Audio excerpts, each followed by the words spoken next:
Hi, I'm Stephen Bruce. I run the Academy of Physical Medicine, and here's 45 minutes of free CPD for you. This is just an example of what we do. We run a free session every month, along with 70 plus hours of live learning with others CPD every year. If you'd like to see more, click the link in the info section below the video, and that'll take you through to our website. Enjoy.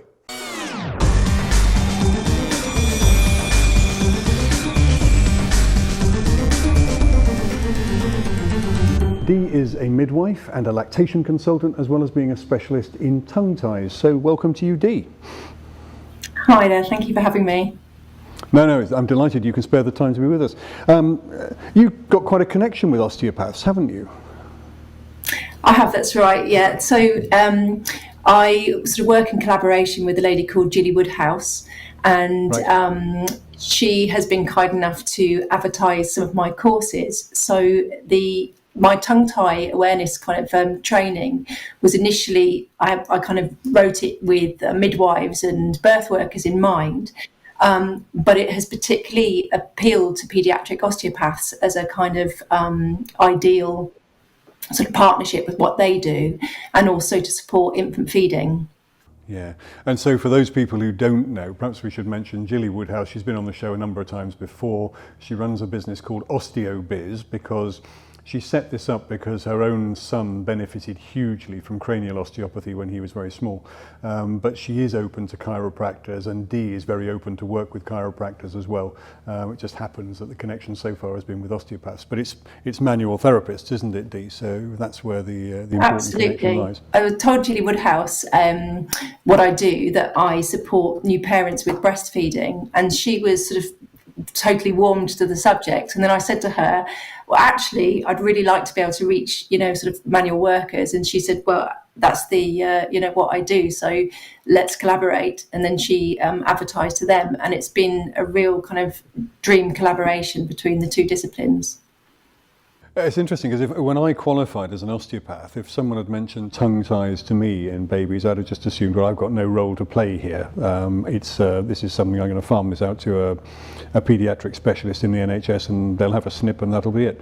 But we've had loads of people in the studio, well, it seems like loads, over the last 6 months or so, who have mentioned that tongue ties are often snipped unnecessarily, and it just seems to be the first port of call. It's an assumption made by many midwives, many mothers, and many others in the medical professions. Is that the case? Well, it's a very hot topic at the moment, and I believe it's being overdiagnosed.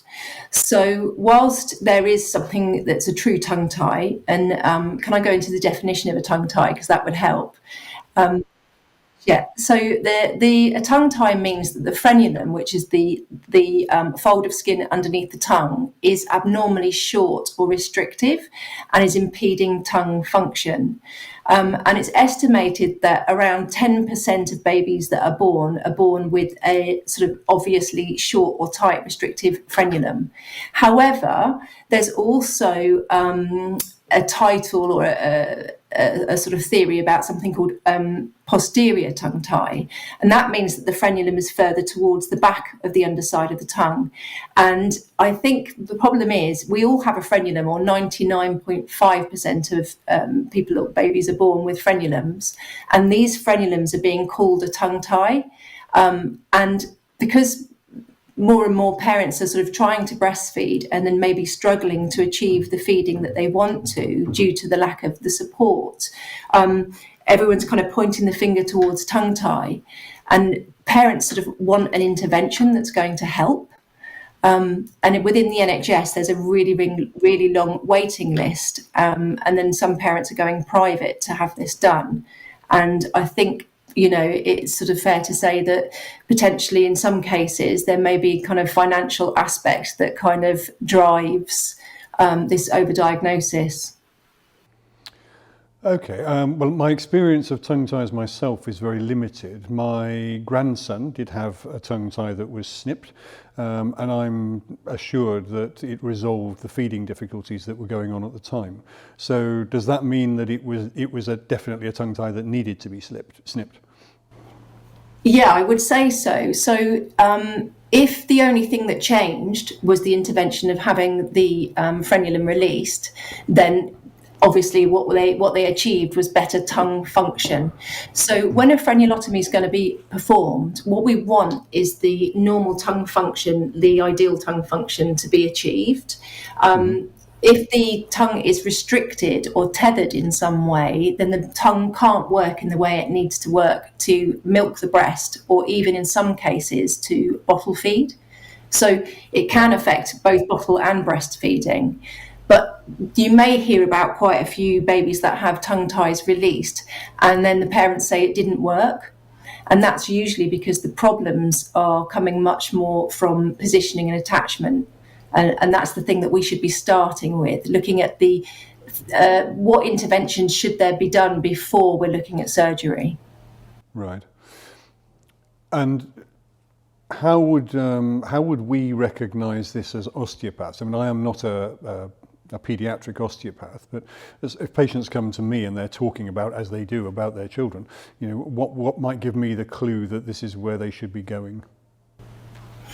Well, the parent's likely to be consulting the osteopath with symptoms of difficulty latching the baby, possibly reflux. This is, colic. Obviously, these are the reasons that people are looking for support. And what we really need to do is find out first how the baby's being fed, and have they sought the right support first. So rather than a midwife or a health visitor, the person to be able to do a proper assessment of breastfeeding would be a lactation consultant or an infant feeding coach. And I think you'll find that the baby, when someone brings a baby to see the osteopath, they often haven't looked at the basics of feeding first. So I would be wanting to make sure they'd had those positioning and attachment looked at, and then looking at tongue function. And there are various tools that an osteopath can use depending on the training. One of the sort of simpler ones that's a very visual tool is called the Tabby tool. And this is basically a pictorial view of how the tongue should look, and that you're able to just visually see whether or not the tongue's lifting or creating a heart shape. If I can show you something on one of the slides which shows you the difference between anterior and posterior tongue tie, and that might sort of explain it a little bit more. So with an anterior tongue tie, this is the one on the far left, you have that membrane of skin. It's a fold, and it can be going all the way to the tip. Halfway, it just shows you in the middle there, and then anything but further back than halfway is called posterior. But arguably, if you have a look at, in the mirror at your own tongue, this picture of the posterior tongue tie there will be what most people's frenulum actually looks like. But when you have the fold of skin coming right to the tip of the tongue, it's obviously going to prevent the tongue lifting as it needs to do in the mouth. Mm-hmm. And we need it to create a nice sort of peristaltic motion like that. When you have a tight membrane at the front of the tongue, you get kind of an up and down motion, which sort of impedes the baby feeding well. They may also be taking in air. They may be coming on and off the breast or delatching from the bottle. So if an osteopath were to do a physical assessment of the baby, they might want to be also looking at, can the tongue extend? Can it lateralize side to side? If you do sort of oral examinations, then we get the baby to suckle on the finger and see whether the baby's cupping, are able to wrap the baby's tongue around, so if they can cup and if they can use that peristaltic motion. But one of the main things with this posterior tongue tie argument is also something called the faux tie. And that's whereby it appears that the baby's tongue isn't functioning as well as perhaps it could, but doing a frenulotomy or doing a surgical procedure is not going to do anything to help loosen up the muscles. And it could be something to do with, the neck joint. It can be to do with the root of the tongue, sort of suboccipital. So really want some manual work to be done to see what they can do to get the baby sort of functioning correctly, particularly if there's been assisted birth. So babies being born with ventouse or forceps, those babies have got quite a lot of sort of, stresses on the body and need to recover. We don't want to be going in, sort of releasing the frenulum when actually it may not be necessary at all.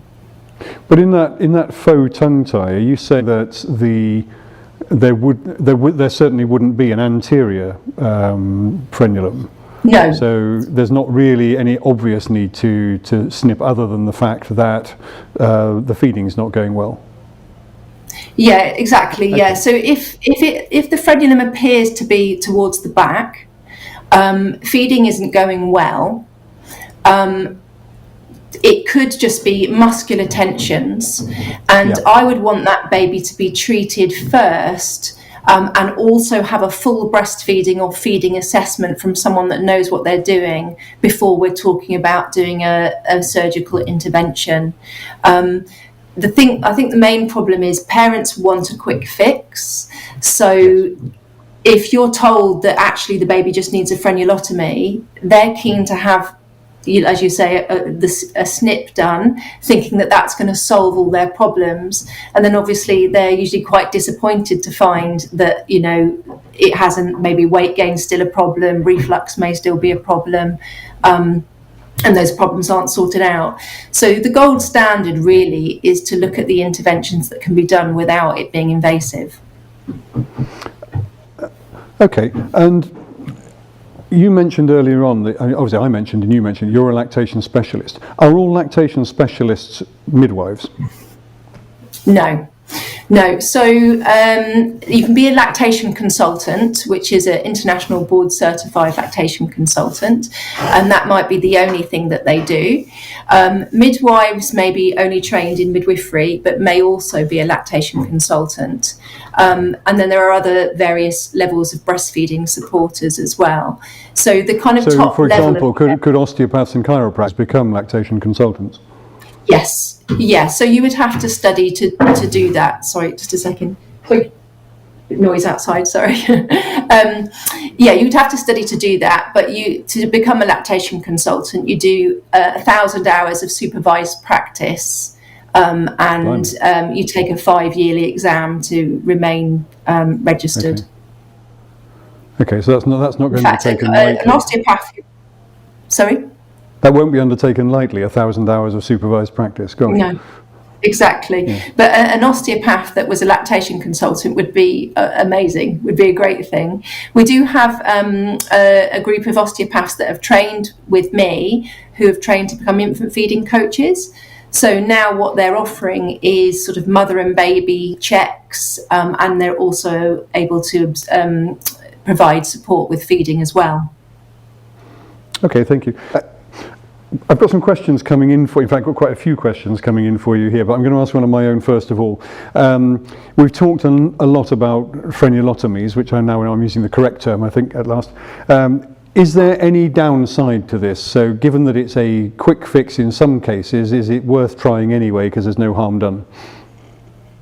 Well, the babies do feel it for a start. So I'm often told by parents, oh, the baby won't feel it, will they? And I know that the baby does feel it.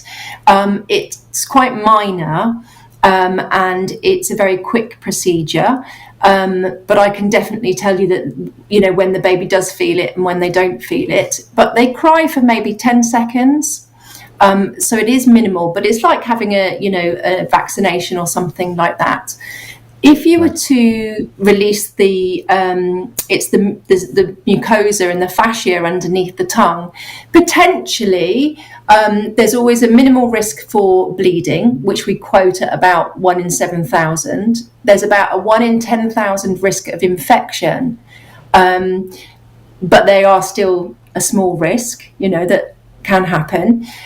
Usually with one frenulotomy, we don't see any downside, but potentially you could be causing scar tissue. And some parents, I've known parents have to have 2 or 3 procedures done on their baby. after a second procedure, the majority of us from the Association of Tongue-Tie Practitioners, we wouldn't do more than 2. But I have heard of babies having as many as 4 or even 5 procedures while the parents are still trying to sort of solve a problem.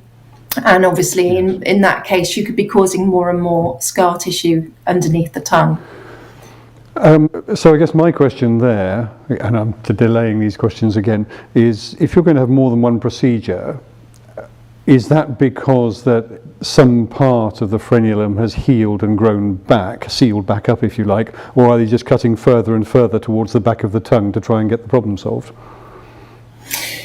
Yeah, so it can be a couple of things. So sometimes there are some surgeons that might do what we call a cosmetic release, and that would be just cutting just a very, very small amount of the anterior part of the frenulum, and it may not be enough to allow true tongue function. So that might mean that they need a second procedure to fully complete the release. Usually when we do a tongue tie release, if a trained practitioner will do what we call a full release, and that opens up the mucosa and the fascia. And I've got a picture here actually that I can show you of before and after a tongue tie release that will depict this for you. Just one second. There we go. So this is a really anterior frenulum, and a really thick one that's coming from the underside of the tongue right down to the back of the gum. And then on the right hand side there, you can see what happens when that's released. It opens up into a diamond. Now that diamond shape has to repair, and you get sort of like a wet scab over it. So it looks like a ulcer. And what potentially happens is as that heals, it can contract down and thicken, and those sometimes need to be re-released. What we want is for the floor of the mouth to repair with that kind of new sort of height and release to the tongue function.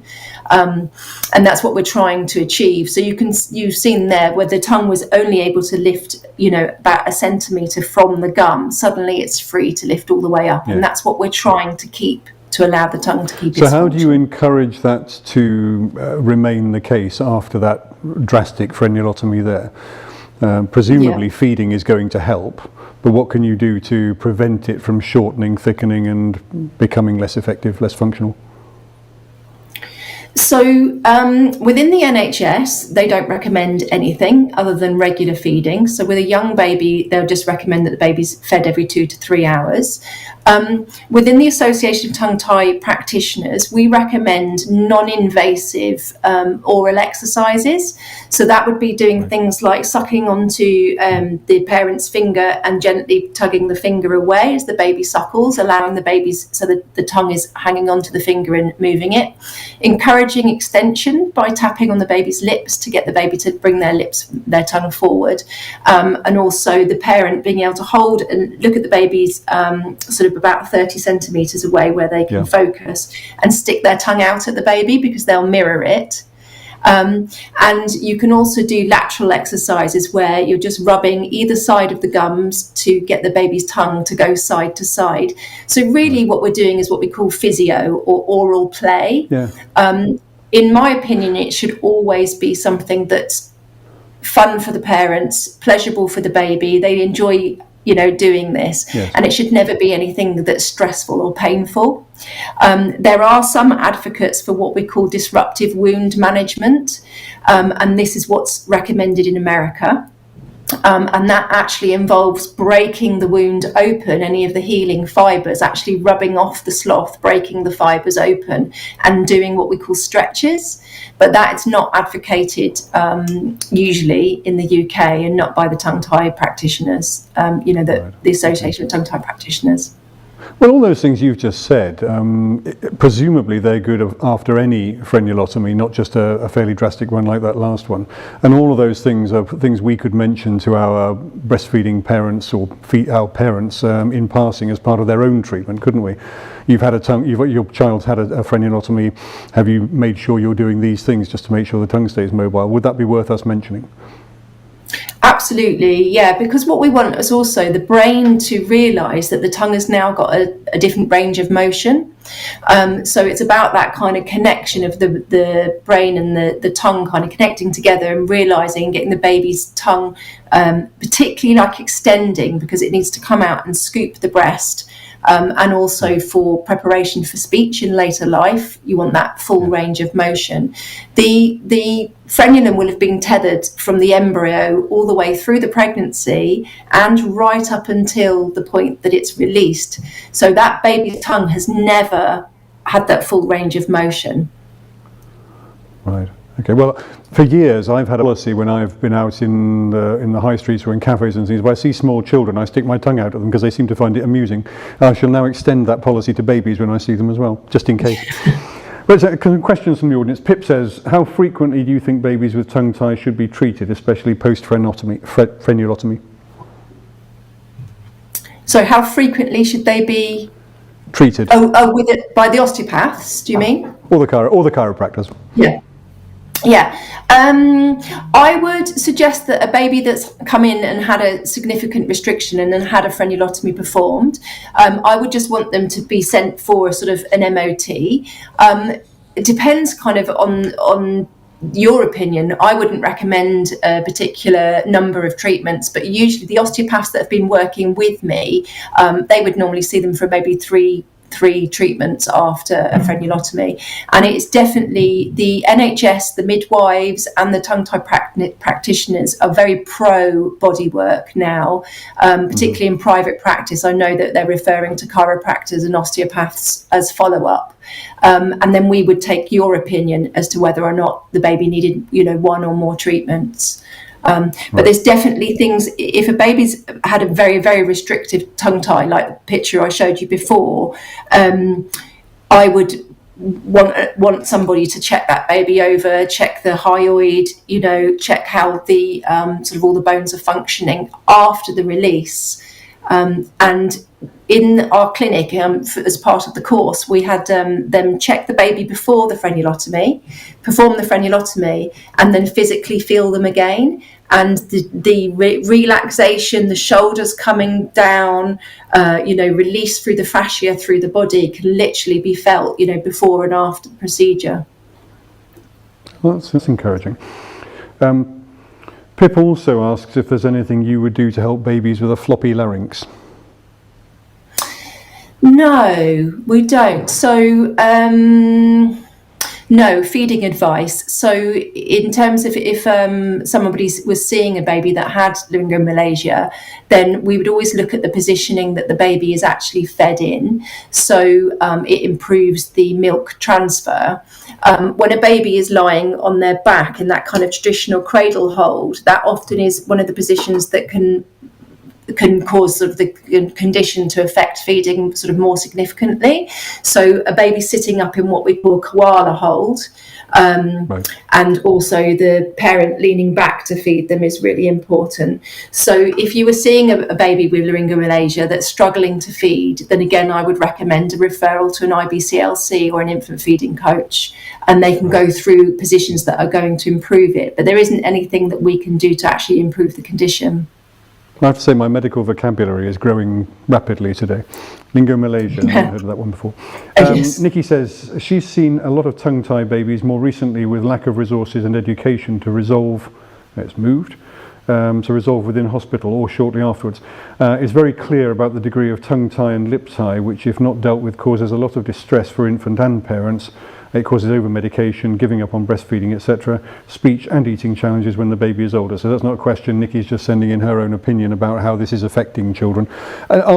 Is it your experience as well that the NHS is getting worse at treating it, tongue tie? I don't mean worse in terms of what they can do, just in their ability to do it.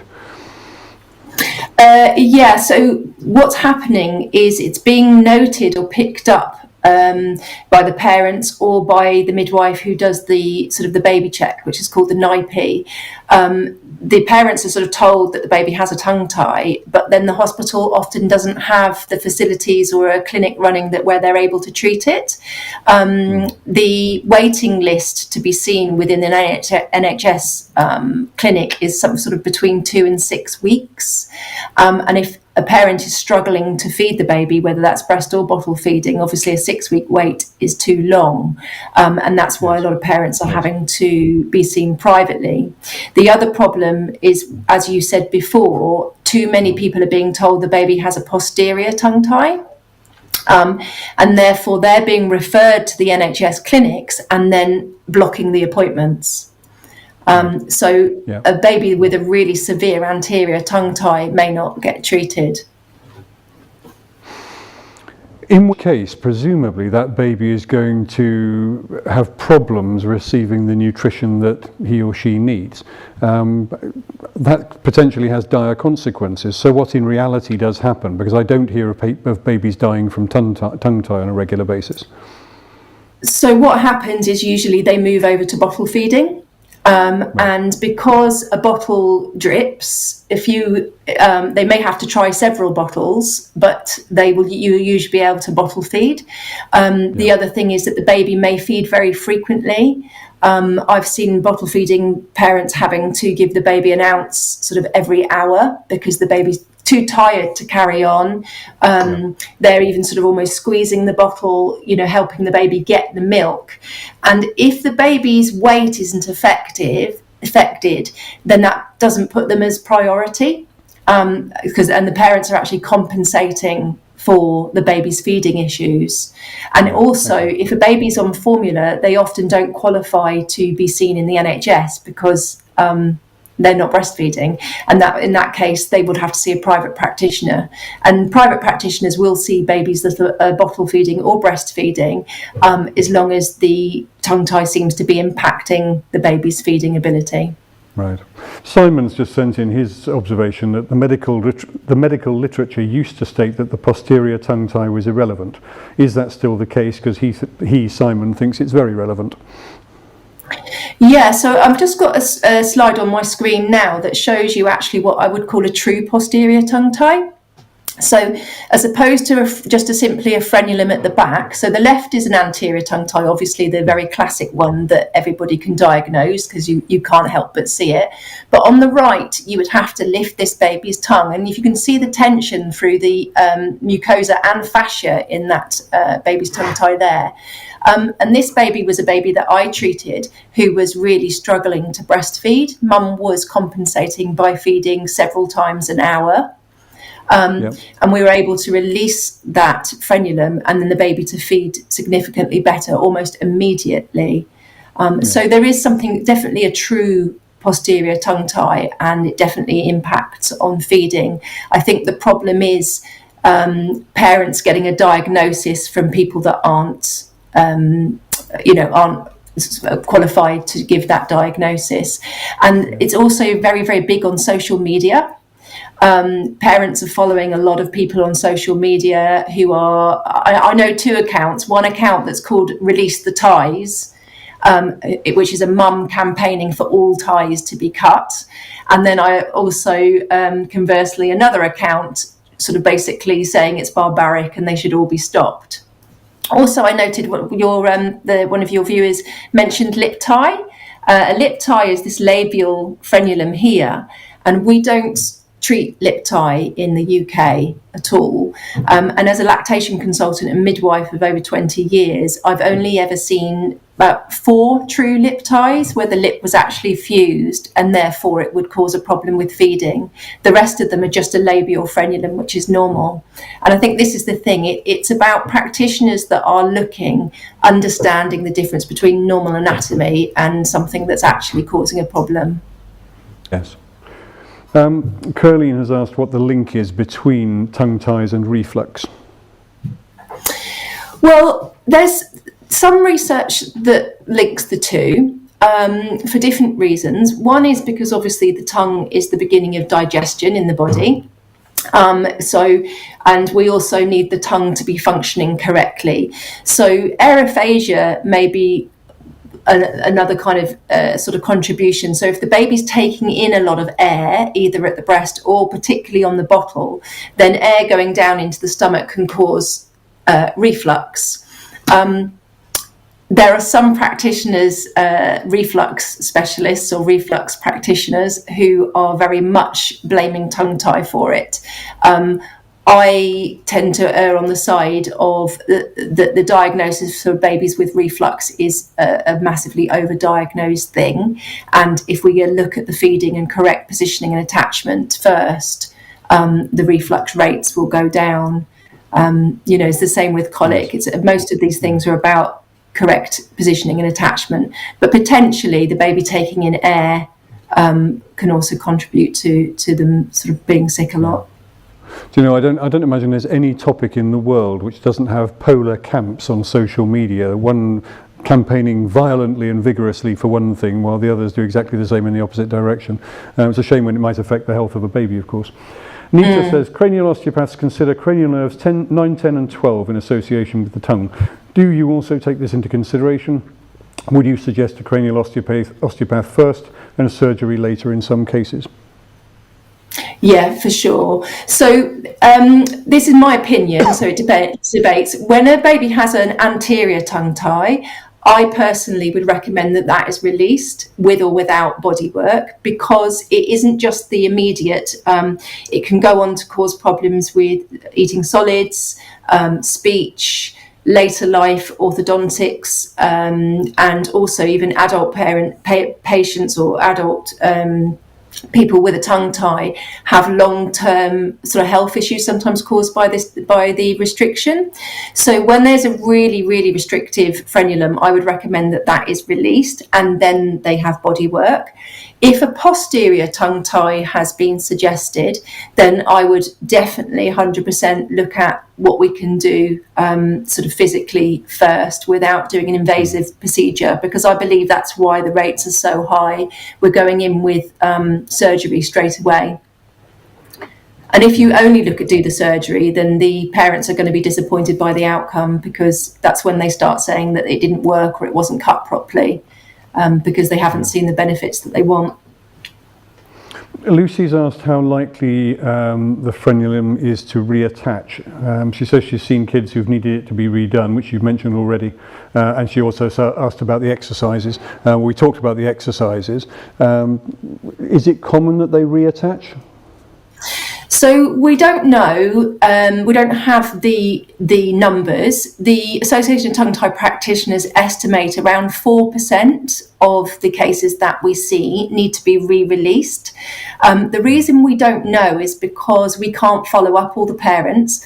A lot of us try to follow up our own caseload, but we'll send an email, we'll send a message, we give them a call. And because of the postnatal, the nature of life at that time, they often don't get back to us. So it's very hard to get really good hard data on the improvement.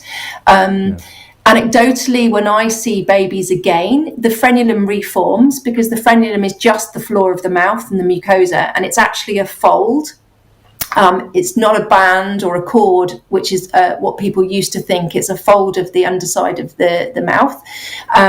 And when that sort of ulcer forms and the new surface, repairs, it's going to cause a new fold. But what we're looking for is for that fold to be further back and less restrictive. So it's very, unless we saw all the babies again ourselves to reassess them, we don't know how many reform. But it's said that those exercises, or it's thought that those exercises will help. But I don't think that we can actually directly influence it. It depends on the cell programming and how that individual baby heals. Right. I did say to people before we came on air in my sort of email earlier on today, or the one that went out earlier on today, that there was new evidence in this, and that was it, I think, the new evidence that it isn't a band of tissue, it isn't a band of fascia, it's actually a fold. How recently was that discovered? Because it seems like a strange thing to have come to light recently. So it's in 2018, it's researched by someone called Nikki Mills, and they basically did some studies on cadavers. And those studies showed us that it's a fold, not a band. Okay. And that's really changed everything. So that was published in 2019. But as we know, it takes a really, really long time for, for research to come out into the mainstream. And parents are still calling it, or I'm still hearing, a band, a string. There was, it used to be thought that there was, with a posterior, that there was kind of a mast, as if there was like a kind of a mast, and the bit at the front was a sail. And therefore some people saying that what we were cutting was just the sail of the tongue tie and leaving the mast in place as if it was like a post. And that's now been refuted by Nikki Mills's research, showing that the frenulum is a normal occurring sort of phenomena. And as I say, 99.5% of people have a frenulum. Yeah, and I guess actually when it comes to doing that sort of research, babies must be quite hard to come by for cadaveric studies, because you don't get many babies that die in infancy, do you? Relatively speaking. No, exactly. Pretty much everybody else dies at some point. Yeah, we have actually got the Nikki Mills study that we can share with you for people to have a look at, and I would thoroughly recommend the those two papers. And in fact, I've just got them up on my other screen. So one of them is called "What is a Tongue Tie? Defining the Anatomy of In Situ Lingual Frenulum," and the other one is "Defining the Anatomy of the Neonatal Lingual Frenulum." And I would really recommend those two of the studies that are read. Well, we've got quite a lot of references, I know, that you've shared with us, which we'll send them out by email after the show, so everybody's got the opportunity to do that. And Caroline actually asked how one gets onto your course to become a lactation consultant. I imagine we'll be sending out links for that as well. Yeah, so I teach two. One is to become an infant feeding coach, and you can just contact me on Instagram, which is the Infant Feeding Academy, or through the links that we've shared. And then the other one, after becoming an infant feeding coach, is kind of a postgraduate to become a tongue tie assessor. Or we will have osteos and chiros, if they've got an appropriate background, they can become a tongue tie assessor as well. Right, that would be really useful. Carol Gregor sent in quite a long comment here. It says, "It's so brilliant to have this topic explored just now. As a cranial osteopath specialising in obs and peds, it would be ideal to share her own insights of the pandemic versus referrals for tongue tie. There's a correlation apparently. Referrals for tongue tie have also now shifted from midwife consultant based to now lactation consultants and breastfeeding specialists and midwives, which is great. But the criteria for assessment appears to have shifted as well, and quite often private practice midwives are diagnosing and carrying out the procedure simultaneously without the option for a referral or a second opinion."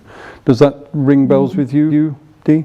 Yeah, absolutely. So to reduce the numbers that were being sent into by midwives, a lot of trusts have made it that 2 lactation specialists have to agree and then send the baby in, because the person who's actually performing the frenulotomy only has perhaps 15 minutes.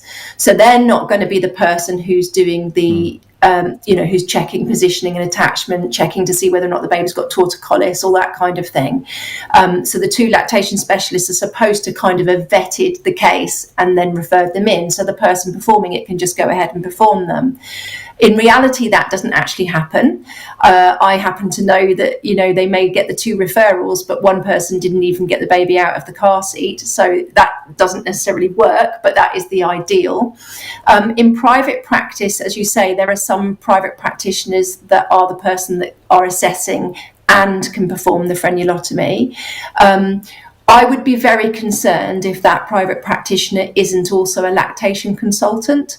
So the level that you want from your tongue tie practitioner is somebody who is a lactation consultant or infant feeding coach, and ideally usually a midwife or health visitor as well. If they're a private midwife, in theory, they have the knowledge, but in my experience and teaching on the courses that I teach now, the midwives don't have as high a level of knowledge about infant feeding as we think they do in the public. Right. So yeah, very difficult. It could be that there's financial gain as well. You would hope not, within this profession. So the people more likely to have that knowledge, are they going to be the nurses who visit parents as a follow-up after they've gone through their childbirth and so on? Well, so the knowledge about the breast, how to support breastfeeding. All of this, actually, the whole business of breastfeeding, about recognising tongue ties and so on, is that something that nurses are specifically trained in? No, so this is the problem. Within the NHS, coming through university now, they do some breastfeeding knowledge, breastfeeding modules, etc. Yes. The level that they're trained is a lot lower than you would think. Maternity support workers are often being sent on courses to improve their knowledge, and each hospital should have BFI, which is the Baby Friendly Initiative, as a minimum standard, but many hospitals are not even going for this standard. So whilst parents think that they're consulting an expert, they often used to say to me, the breastfeeding lady's come along, and the breastfeeding lady would have been somebody that maybe's had 6 hours of training. So the training, our health professionals are just not trained to a high enough level in infant feeding. It tends to be a private thing, and many trusts don't employ lactation consultants. They don't see the need. Unfortunately, even though when you do have services that have quite a high level of training for their staff, breastfeeding rates nationally are still only going up very, very slowly. We only have the breastfeeding rate of 1% at 6 months that are still exclusively breastfeeding.